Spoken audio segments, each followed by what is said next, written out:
할렐루야. 오늘 말씀은 잠언 31장 30절에서 31절입니다. 다 같이 봉독하도록 하겠습니다. 고운 것도 거짓되고 아름다운 것도 헛되나 오직 여호와를 경외하는 여자는 칭찬을 받을 것이라. 그 손의 열매가 그에게로 돌아갈 것이요 그 행한 일로 말미암아 성문에서 칭찬을 받으리라. 아멘. 자, 오늘 주신 이 본문의 말씀으로 내게 아름다운 그녀라는 제목으로 말씀을 나누기를 원합니다. 자, 주님은 거룩한 사랑을 하십니다. 주님은 그의 사랑하는 신부를 찾아서 이 땅에 오셨습니다. 주님은 당신의 신부를 찾아서 수천 년 전, 수만 년 전부터 그리고 영원까지 당신의 신부를 찾고 계십니다. 오늘 이 말씀을 듣는 여러분이 예수님이 찾으시는 신부 되어서 여러분의 사랑을 드리고 주님의 온전한 신부로 만들어져서 하늘나라 영원까지 이어지시기를 바랍니다. 오늘 이 말씀은 예수님이 찾으시는 신부의 신앙은 어떠해야 되며 그 삶의 목적이 무엇인지를 알고 만들어져서 주님과 영원히 사랑할 신부가 되라고 이 말씀을 주신 줄로 믿습니다. 자, 이 땅에서부터 주님을 사랑하는 자가 하늘에까지 주님과의 사랑이 이어지는 것입니다. 예수님의 십자가 사건은 하나님의 사랑이 이 땅에 오신 것입니다. 그 사건을 믿는 자는 구원을 받게 되고 그걸 인정하면서 우리의 신앙생활이 시작됩니다. 예수님을 믿을 때 우리는 새 생명으로 태어납니다. 어린아이가 엄마 뱃속에서 태어나듯이, 그러나 태어나면서부터 부모의 사랑을 아는 것은 아닙니다. 우리의 신앙생활도 마찬가지입니다. 하나님의 그 사랑은 우리를 사랑해서 이 땅에 오셔서 십자가를 지시고 십자가에서 흘리신 그 피로 우리의 죄를 다 씻으시고 자기 생명을 아낌없이 다 주시고 우리의 죄값을 대신해 주셨습니다. 죄 없으신 하나님은 죄인과 사랑의 연합을 할 수가 없습니다. 그래서 하나님은 그 십자가의 그 핏값으로 우리의 구원을 이루시고 이제 당신과 영원한 그 사랑을 이루시고자 당신의 신부를 찾고 계십니다. 그럼 주님 보시기에 아름다운 그녀, 정말 당신 보시기에 가장 아름다운 신부의 모습은 어떤 모습이어야 하는가입니다. 자, 그 첫째가 키가 크고라고 했습니다. 주님도 키가 큰 여인을 좋아하신가 봅니다. 육체의 키가 큰 것을 비유로 해서 하늘나라에 대한 소망이 큰 사람을 키가 큰 여인이라고 하셨습니다. 마태복음 6장 21절에 보면은 내 보물이 있는 곳에 내 마음이 있다고 했습니다. 우리가 영원히 살 초소는 하늘나라입니다. 우리의 시민권은 하늘나라에 있고 이 땅은 다만 나그네와 행인같이 잠시 지나가는 곳입니다. 그러나 이 땅이 아닌 하늘나라에서 살 큰 소망을 가진 사람은 영원히 살 그곳에 자신의 부활을 쌓고 그 부활가 있는 것을 바라보면서 늘 그 땅을 생각하면서 살 것입니다. 또한 그곳에 계신 예수님을 만날 사모함, 그리움으로 늘 마음과 삶의 초점이 맞추어져 있을 것입니다. 그래서 성경에는 사슴을 가리켜서 사모함의 형상으로 비유합니다. 사슴이 긴 목을 빼며 하늘을 바라보는 모습입니다. 잠언 8장 17절에는 나를 사랑하는 이들이 나의 사랑을 입으며 나를 간절히 찾는 자가 나를 만날 것이라고 했습니다. 골로새서 3장 1절 2절에도 그러므로 너희가 그리스도와 함께 다시 살리심을 받았으니 이 옛 것을 찾으라. 거기는 그리스도께서 하나님 우편에 계시느니라 라고 이렇게 말씀하고 있습니다. 그러므로 우리의 신앙은 높은 곳에 있는 하늘 영광을 바라보며 주님 만날 그리움으로 가득 차 있는 사람이어야 할 것입니다. 여러분의 소망이 하늘나라 더 높은 곳에 올라가 있는 모습, 주님을 만날 날에 간절히 사모하는 모습, 이런 사람을 주님은 키가 큰 여인이라고 하셨습니다. 주님은 이런 사람을 아름답다고 하십니다. 키가 큰 여인이 여러분이 되시기를 바랍니다. 두 번째는 몸매는 날씬하고입니다. 예수님은 거룩한 사랑을 하시기에 육신을 비유로 해서 날씬함이 무엇인가를 상징적으로 설명해 주셨습니다. 몸의 살은 육체의 소욕을 말합니다. 육체가 날씬한 여자를 좋아한다는 것은 육신의 소욕이 작은 것을 말합니다. 날씬해지기 위해 살을 빼는 것은 육신의 소욕을 버리는 것을 말합니다. 육체의 본성대로 살지 않고 제약이 이끄는 대로 살지 않는 것을 말합니다. 갈라디아서 5장 24절에는 그리스도 예수의 사람들은 그 정과 욕심을 십자가에 못 박았느니라 라고 했습니다. 자, 하늘나라를 바라보지 못하고 이 세상만 바라보고 산다면 우린 이 세상 것으로만 배부르려고 세상이 원하는 육체가 원하는 모든 일을 무엇이든지 다 해서 배를 채우려고 할 것입니다. 그러면은 세상 것으로 뚱뚱해지는 여자가 되는 것입니다. 세상 것을 절제하는 것이 몸을 날씬하게 하는 것이요. 내 육체가 원하는 대로 살지 않고자 절제하는 것이 몸을 날씬하게 하는 것입니다. 갈라디아서 6장 14절에는 이렇게 말씀하고 있습니다. 그러나 내게는 우리 주 예수 그리스도의 십자가 외에는 결코 자랑할 것이 없으니 세상이 나를 대하여 십자가에 못 박히고 내가 또한 세상에 대하여 그러하니라 라고 사도 바울의 고백이 있습니다. 내가 그리스도와 함께 십자가에 못 박혔나니 이제는 내가 사는 것이 아니요 내 안에 그리스도께서 사신 것이라고 고백합니다. 예수로 자랑하고 예수로 우리의 영광을 삼고 그를 높이려고 내가 낮아지고 그가 기뻐하시는 일을 하려고 내 것을 내어주고 즉 예수님은 흥하고 우리는 쇠하여져야 가는 신앙인 이것이 예수님 보시기에 날씬한 몸매를 가진 여인입니다. 이렇게 키가 크고 몸매가 날씬한 여인이 되셔서 예수님 보시기에 아름다운 여인이 되시기를 바랍니다. 세 번째는 눈은 맑은 여인이라고 하셨습니다. 눈이 맑은 여인을 예수님이 좋아하신대요. 성경에 눈이 맑다는 것은 하나님의 진리를 따라 살아가는 지혜로운 사람을 말합니다. 시편 119편 105절에는 이런 주의 말씀은 내 발의 등이요 내 길의 빛이라고 했습니다. 하나님의 말씀이 눈이라 하지 않고 왜 내 발의 등이라고 했으며 그 길을 비춰주는 빛이라고 했을까요? 눈을 밝게 비춰주는 것이 하나님의 진리의 말씀이요. 그 말씀이 내가 가는 길에 내 발을 밝게 해주는 등불 역할을 해주는 빛이 되기 때문인 것입니다. 진리가 없는 자는 어두운 곳에서 빛이 없으므로 돌멩이에 부딪혀 넘어지며 어디로 가는지 모르고 구덩이에 빠지고 말 것입니다. 이것이 맑은 눈을 갖지 못한 여인입니다. 진리가 없기 때문입니다. 성경에서는 눈에 대한 이야기가 많이 나옵니다. 야곱이 아내를 구할 때 눈이 총명해 보이는 라헬을 선택해서 신부로 삼았습니다. 하나님을 사랑할 수 있는 가장 지혜로운 여인은 눈이 맑은 여인입니다. 하나님은 사랑이시라고 말했습니다. 우리도 하나님을 사랑하려면 하는 지혜가 있어야 됩니다. 사랑이 무엇인지도 모르는 사람은 사랑한다고 하지만은 참된 사랑을 할 수가 없습니다. 참된 사랑을 하려면 사랑의 근본이신 하나님을 알아야 합니다. 요한복음에는 하나님을 믿는 것이 하나님의 일을 하는 것이라고 했습니다. 왜 그럴까요? 하나님을 알아야죠. 하나님을 알아야 믿고 그 뜻을 따를 수 있기 때문입니다. 아는 만큼 믿고 따를 수 있기 때문에 어떤 사람은 주의 보좌를 사모하나 어떤 사람은 구원으로 끝나는 사람이 있습니다. 사람의 지혜가 어디 있습니까? 진리 되신 하나님의 말씀을 믿고 순종으로 따르는 자가 지혜입니다. 성경은 하나님을 지혜와 지식에 안전하신 하나님이라고 말씀하고 있습니다. 사람이 죄야 아무리 똑똑해도 하나님의 미련한 것에도 미치지 못한다고 성경은 말씀하고 있습니다. 신랑을 기다리는 열 처녀 중에 등불을 밝히고 있었던 5 처녀들을 왜 슬기로운 여인들이라고 했을까요? 그 등불이 우리 눈을 비춰주는 등불, 우리의 발등에 빛을 비춰주는 진리가 그 등불이기 때문입니다.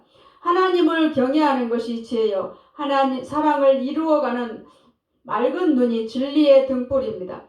이렇듯 주님은 진리를 따라 순종하는 지혜를 가진 여인을 눈이 맑은 여인이라고 하셨습니다.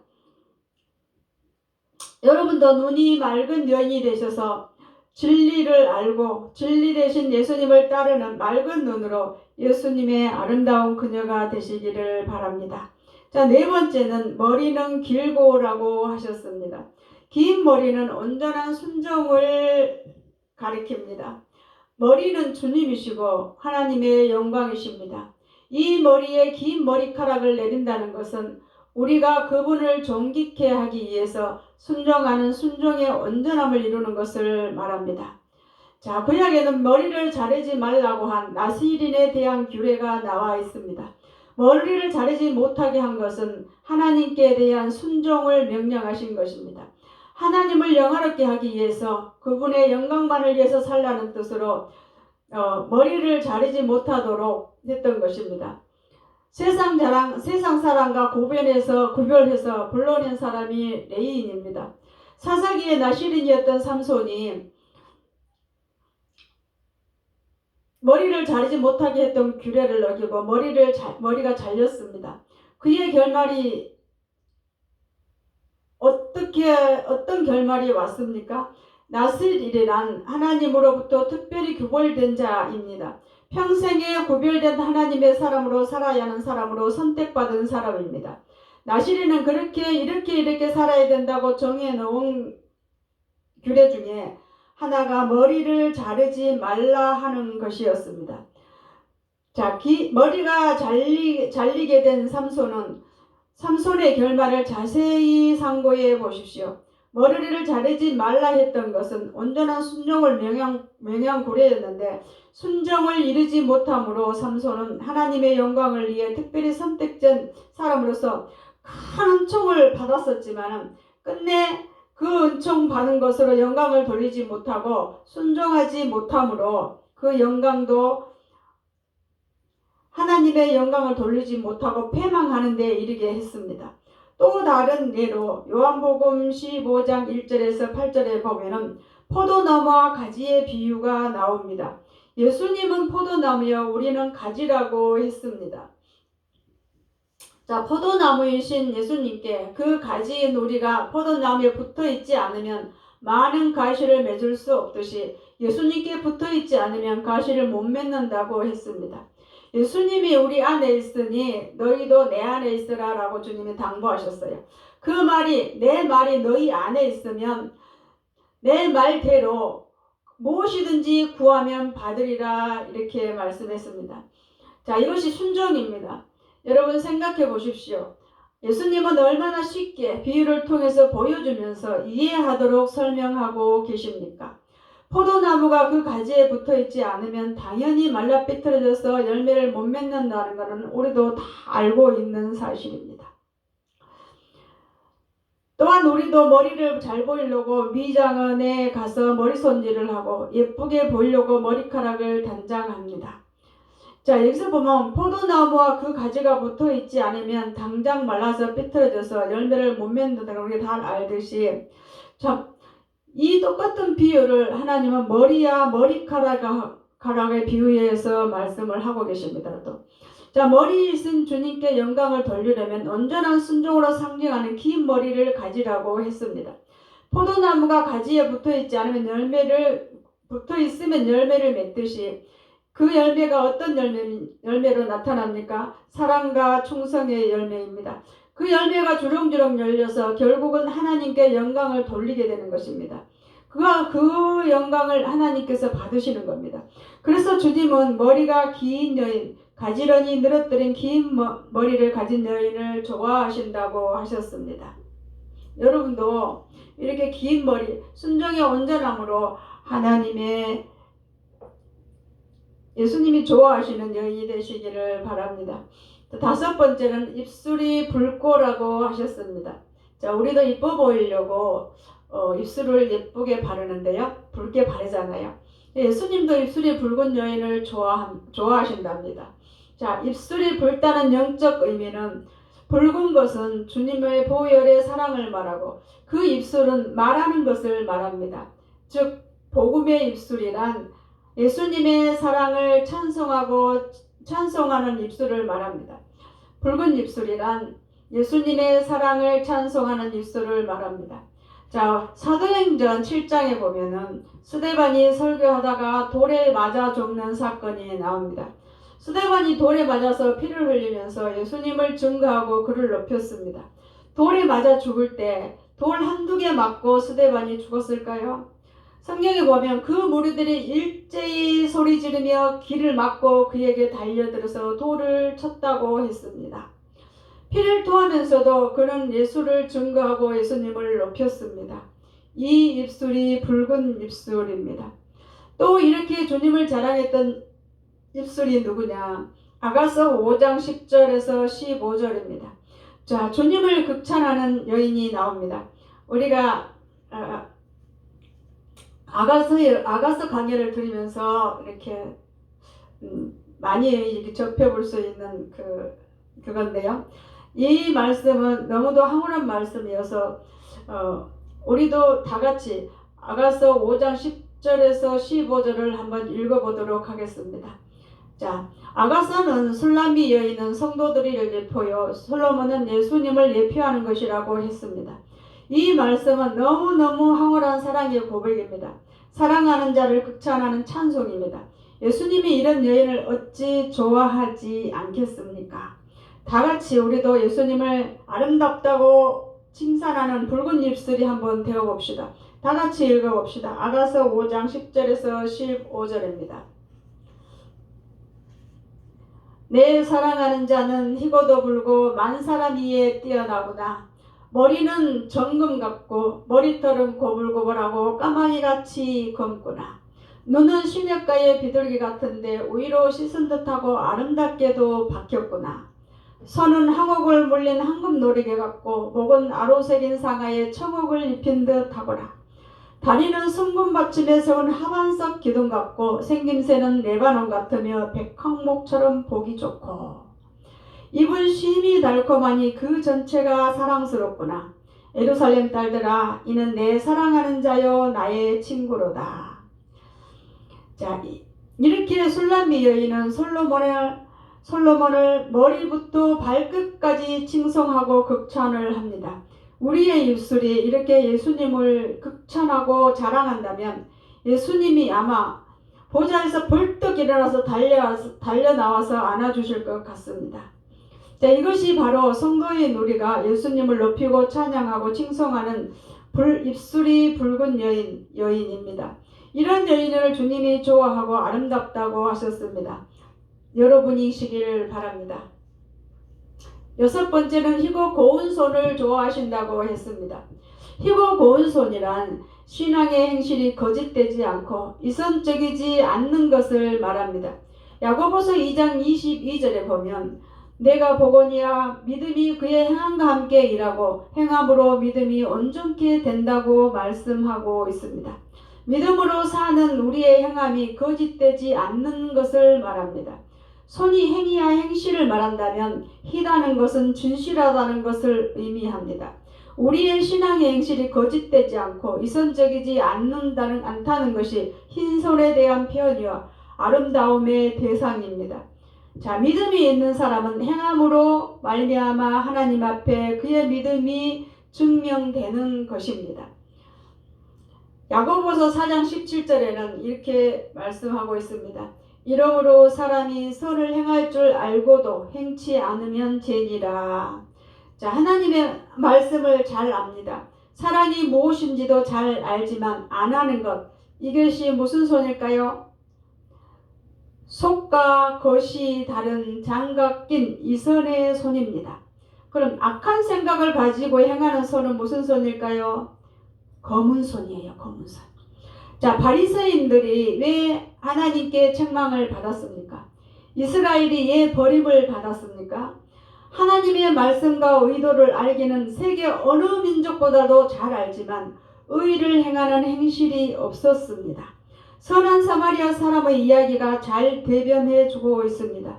자, 강도를 만나서 다 죽어가는 사람이 있었습니다. 그 사람 옆을 대제사장도 지나가고 레위인도 지나갑니다. 그러다 그들은 다 변명을 합니다. 나는 제사 지내도록 가는 사람이요. 나는 지금 예배드려 가기 때문에 악한 것에서 손을 대면 안 된다고 이렇게 변명을 합니다. 근데 다 지나쳐 가는데 사마리아인이 그를 돌보아 줍니다. 자, 우리가 잘 알다시피 사마리아인이 어떤 사람이었어요? 사마리아인들은 유대인들이 상종도 안 하는 사람이었습니다. 그러나 그냥 지나친 사람들은 외식과 이성 거짓된 속과 것이 다른 이성과 이성의 사람입니다. 외식의 사람이죠. 그러나 주님은 이 사마리아인을 선하다고 칭찬하셨습니다. 그래서 사마리아인을 선한 사마리아인이라고 주님은 먼저 이렇게 말씀했습니다. 이 손이 바로 의와 선을 행하는 고운 손입니다. 사람의 행실은 그 사람의 인격과 신앙의 중심에서 나오는 것입니다. 흰 손은 하나님을 경외하기 때문에 의를 실천하는 행함의 믿음을 말합니다. 주님이 잡아보고 싶어하는 이 희고 고운 손이 되시기를 바랍니다. 이 희고 고운 손의 여인을 주님이 아름답다고 칭찬하셨어요. 자, 그럼 마지막으로 7번째, 예수님은 다리가 긴 여인을 좋아하신다고 하십니다. 다리는 복음이나 충성에 대한 상징입니다. 신발, 발, 다리 이런 것은 충성의 행함과 의지와 연결되어서 성경은 비유로 말씀하고 있습니다. 전에 우리는 죄를 향하여 달려갔던 다리였습니다. 나의 고집으로만 달려갔던 다리였습니다. 자, 이런 우리의 죄의 다리, 고집의 다리가 그 죄값으로 십자가에 못 박혀야 되는데 주님의 다리가 우리 대신 십자가에 못 박혔습니다. 이제는 우리가 주님의 다리가 되어서 복음의 다리가 되어야 될 줄 믿습니다. 로마서 10장 15절에는 아름답도다 좋은 소식을 전하는 자들의 발이함과 같으니라라는 말씀이 나옵니다. 그런데 주님이 왜 긴 다리를 좋아하신다고 하셨을까요? 다리가 짧다면 달리는데 불리하죠. 자, 안전뱅이는 걸을 수도 없어요. 자, 그런데 길고 튼튼한 다리는 빨리 걸을 수 있고 빨리 달릴 수 있고 오래 달릴 수 있습니다. 여러분도 이렇게 긴 다리가 되셔서 걷고 뛰고 지치지 않는 복음 전하는 충성된 자의 다리가 되라고 주님이 이렇게 말씀하시는 줄 믿습니다. 복음 전하는 자의 발은 지옥 가는 영혼들을 살리는 발이요 주님 보시기에 가장 아름답다고 하셨습니다. 이 비유를 열왕기하 7장에서 보면 잘 나옵니다. 이 다리가 긴 여인, 다리가 길어서 빨리 달릴 수 있는 여인을 주님은 열왕기하 7장에서 말씀해 주셨습니다. 열왕기하 7장에 보면은 엘리사 시대에 선지자 엘리사를 통해서 하나님의 경고와 책망을 무시한 이스라엘이 많은 어려움을 받게 됩니다. 그 중에 하나가 아람 군대가 쳐들어와서 사마리아 성 일대를 완전히 포위해 버렸습니다. 그리고 나서 그 성 안에서는 굶어 죽게 생겼습니다. 왕이 어느 날 성 안을 돌아다니다가 어떤 사람들이 자기들의 사정을 이야기하고 그 문제를 풀어달라고 청원을 합니다. 그 내용인즉슨 너무나도 배가 고파서 오늘은 내 자식 잡아먹고 내일은 너의 자식을 잡아먹자 하고 약속해 놓고 내 자식 잡아먹고 다음날 그 자식을 잡아먹으려 하니까는 자식을 감춰놓고 안 내놓으니 피투성이가 되도록 싸웠습니다. 왕이 그 모습을 보면서 옷을 찢고 통곡합니다. 왕은 생각하기를 오늘날 이렇게 된 것이 엘리사 때문이라고 생각했습니다. 엘리사가 예언을 했거든요. 뭐라고 예언했습니까? 이렇게 해서 하나님의 말씀을 순종하고 이런 일이 있을 테니까 대비하십시오 했는데 못한 거예요. 그 엘리사의 말대로 순종을 안 했어요. 그래서 하나님의 징계가 이스라엘에 왔는데 이 왕은 어떻게 생각했느냐? 엘리사 네가 그렇게 예언을 했으니까 이런 일이 생겼다. 내가 너를 만나면 때려 죽일 것이다. 이렇게 엘리사를 이렇게 겁박을 했습니다. 그러나 엘리사가 또 예언합니다. 내일 이맘때에 많은 양식이 내려와서 서로 한 세겔에 두 세겔이라면서 대로 달아주게 될 것이라고 합니다. 그때 한 장관이 그 말을 듣다가 이렇게 말합니다. 하나님이 하늘에서 창을 낸들 어찌 이런 일이 일어날 수 있겠느냐고 불신의 말을 합니다. 그런데 성 밖에는 문둥병자 4사람이 있었습니다. 문둥병에 걸리면 성 안에 들어갈 수가 없습니다. 성 밖에서 병과 곰주림에 고통받고 있었습니다. 그들이 생각하기를 성 안에 들어가면 돌에 맞아 죽고 들어가봐야 먹을 것도 없다면 차라리 아람 군대에게 항복하자. 그곳에 가면 한 끼라도 먹고 죽을 수도 있겠지만 가자 이렇게 생각을 하고 아람 군대를 향해서 뚜벅뚜벅 걸어갔습니다. 그때 이 문둥병자들이 걸어가는 소리가 마치 엄청난 군대가 이동하는 소리로 아람 군대가 듣도록 하나님이 역사를 하십니다. 아람 군대가 이 소리를 듣고 두려워서 혼비백산하여 다 도망치고 달아나 버렸습니다. 문둥병자들이 적진에 들어가 보니 사람은 없고 엄청난 군량미와 전리품들이 쌓여 있었습니다. 배가 고파 그걸 집어 먹고 마시다가 보니까는 한참 먹다 보니까 그들이 서로 말합니다. 오늘날 이 아름다운 소식이 있는데 아침까지 기다리면 우리의 소위가 선하지 못하다 하고 저 굶어 죽어가는 사마리에 갇혀 있는 사람들에게 전하자고 합니다. 오늘날은 아름다운 소식이 있는 날이거든 하면서요. 이 말이 무슨 말입니까? 문둥병자는 예전에 죄인이었던 우리들을 말합니다. 죄로 오염되어 죽어갔던 우리들이었습니다. 그럴지라도 우리에게 생명의 양식이 주어졌으면 더 형편없이 죽어가는 영혼들에게 이 아름다운 소식을 전하자. 우리들의 받은 이 아름다운 소식이 무엇입니까? 예수님의 생명, 예수님의 진리, 주 예수의 사랑을 가지고 전하러 가는 발이 되어야 합니다. 빨리 지체치 않고 이 아름다운 소식을 전하러 가는 발은 주님은 다리가 긴 여인이라고 했습니다. 주님이 좋아하는 긴 다리를 가리켜 주님은 이렇게 칭찬해 주셨습니다. 문둥병자의 발이 장관과 앙의 발보다 더욱 아름다웠다라고 칭찬하셨습니다. 오늘 여러분의 발이 이 발이 되시기를 바랍니다. 이렇게 해서 주님은 7가지로 선을 보셨습니다. 머리부터 발끝까지 주님 보시기에 아름다움이 무엇인가, 주님 보시기에 사랑스러움이 무엇인가를 말씀해 주셨습니다. 이제 결론입니다. 이렇게 키가 크고 몸매는 날씬하고 머리는 길고 눈은 맑고 입술은 붉고 희고 고운 손에 다리가 긴 여인을 주님이 마음에 꼭 들어하시고 아름답다고 하셨습니다. 자, 이 아름다운 여인을 주님을 어떻게 하실까요? 주님은 이 아름다운 여인에게 청혼을 하신다고 하셨습니다. 자, 그녀에게 주님의 모든 사랑을 주어서 청혼하고 절대적 사랑 속에서 주님의 신부로 영원한 사랑 속에 들어가게 하신다고 하셨습니다. 또한 그 사랑으로 인하여서 많은 자녀를 얻게 하시고 보람과 기쁨을 상으로 보상으로 받게 하신다고 하셨습니다. 예수님의 신부가 될 뿐만 아니라 신랑이신 예수님이 갖고 있는 하늘나라 그 전체를 선물로 받게 된다고 하셨습니다. 자, 보좌에 계신 예수님이 우리의 신랑이라면 신랑 옆에 있는 그 신부도 당연히 보좌에 같이 있게 되는 것입니다.